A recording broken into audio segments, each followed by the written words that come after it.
मावशी आता आपण काय बनवणार आहोत? आता सत्तूच्या पिठाची पुरी, दही पुरी.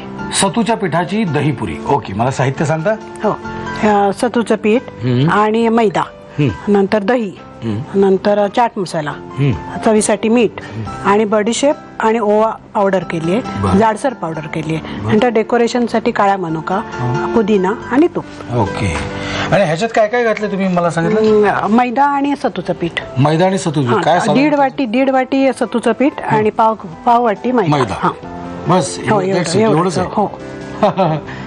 कमीत कमी साहित्य आहे. ओके, आता आपण प्रत्यक्ष कृतीकडे जायचं का? हो. काय करायचं मला सांगा. पहिल्यांदा भिजवून घ्यायचं आपण मैदा आणि हे घेऊ मी ह्याच्यात? हो, सगळं. ओके. चवीसाठी मीठ टाकायचं, पाणी इकडे. तिथे किती घालायचं ते अंदाज मला येत नाही अजिबात.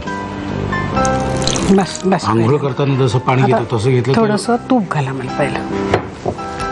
पाणी आणि तूप मिक्स करायचं. 1 चमचा पाणी आणि 1 चमचा तूप घेऊन मिक्स करून त्याला सगळ्या पिठाला असं लावायचं. बर, वेगळीच काहीतरी पद्धत आहे. हे फाईन कोणाचं आहे? खुसखुशीतपणा हे पूर्वीपासून आहे आमच्याकडे. गोव्याचं का पुणे? पारंपरिक नाही, पुण्याचं.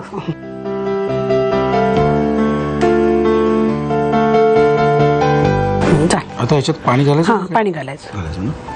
हे आता आपण 1 चमचा तूप घातला होता, आता ते सगळं मिक्स करून घेतलेलं आहे. आता आपण व्यवस्थित सगळं ते लावून घ्यायचं तूप आणि मग गोळा भिजवायचं. हे झालेलं आहे. झालं. आता काय करायचं? आता हे 10 मिनिटं झाकून ठेवावं लागतं. म्हणजे जे हे असं चिकट आहे ते घट्टपणा येतो त्याला.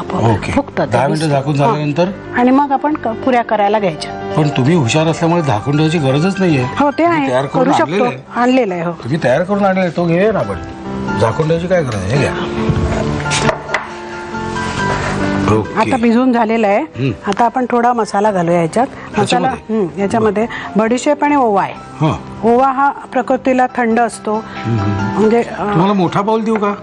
चालेल. म्हणजे आपल्याला सगळं एकजीव करायला बरं पडेल. हो.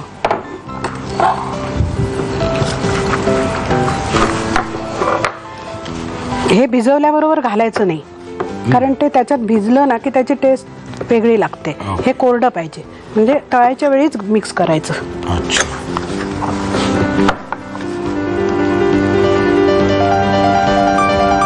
ही तुमची काय वेगळी स्टाईल? हा, म्हणजे कसं आहे, घट्ट जर आपण भिजवतो ना ते नंतर करण्यापेक्षा हे असं केलं तर ते मऊ एकजीव होतं. थोड्याशा हाताला कष्ट पडतात आपल्या, पण चांगला होतो पदार्थ. असं खूप वेळ केलं की मऊ होतं ते. झालं, आता मऊ झालेलं आहे. आता काय करणार? आता पुऱ्या करणार त्याचे गोळे करून.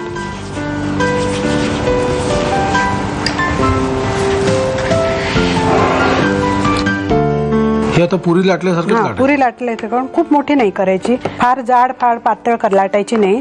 लाटून झालं की त्याला थोडी अशी भोकं पाडून घ्यायची, कारण फुगू नये म्हणून. बर.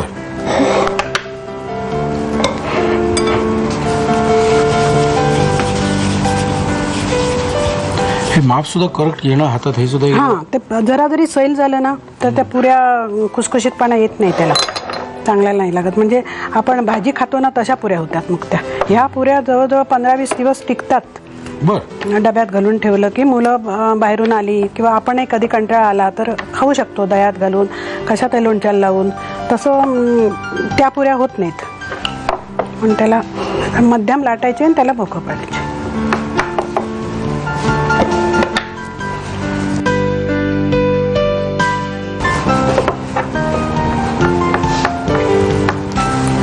तळून घेऊयात आपण.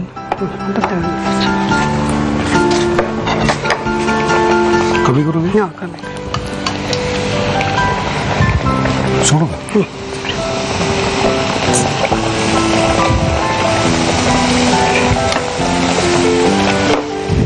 तांबूस रंगावर तळून घ्यायच्या, गोल्डन रंगावर. झालं का? गॅस बंद करू?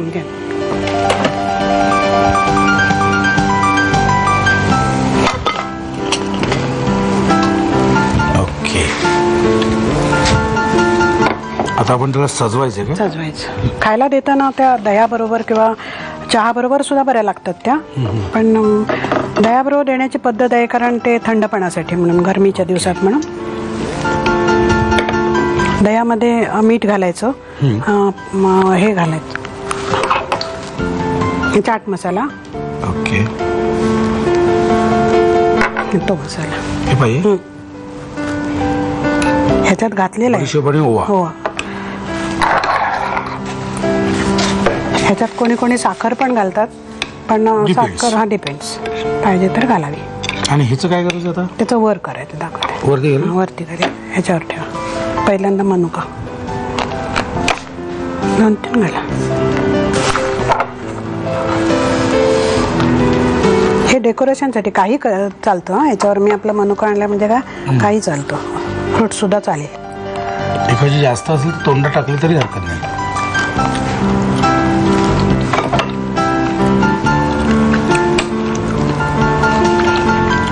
मस्त दिसतं ना. आणि हे अजून पाहिजे तर अजून घेता येतं म्हणून दही. चकाचक दिसतंय की नाही? मग मला असं दिसतंय तुम्ही लगेच लिहायला घेतलंय. घ्या घ्या, साहित्य आणि कृती लिहून घ्या. सातूच्या पिठाची दहीपुरी बनवण्यासाठी लागणारं साहित्य: 1.5 वाटी सातूचं पीठ, दही, पाव वाटी मैदा, चाट मसाला, मीठ, बडीशेप, ओवा पावडर, काळ्या मनुका, पुदिना, साजूक तूप आणि तेल. कृती: प्रथम एका बाउलमध्ये 1.5 वाटी सातूचं पीठ आणि पाव वाटी मैदा घेऊन त्यामध्ये मीठ, पाणी आणि 1 चमचा साजूक तूप घालून कणिक मळून घ्यावी आणि 10 मिनिटं ठेवून द्यावी. मळलेल्या कणकेमध्ये बडीशेप आणि ओव्याची भरड घालून तयार पिठाच्या पुऱ्या लाटाव्यात आणि त्या खरपूस तळून घ्याव्यात. दह्यामध्ये चाट मसाला, बडीशेप आणि ओव्याची भरड घालून मिश्रण एकजीव करून घ्यावं. तयार पुऱ्यांवर मनुका, पुदिन्याची पानं आणि दही घालून डिश सर्व्ह करावी.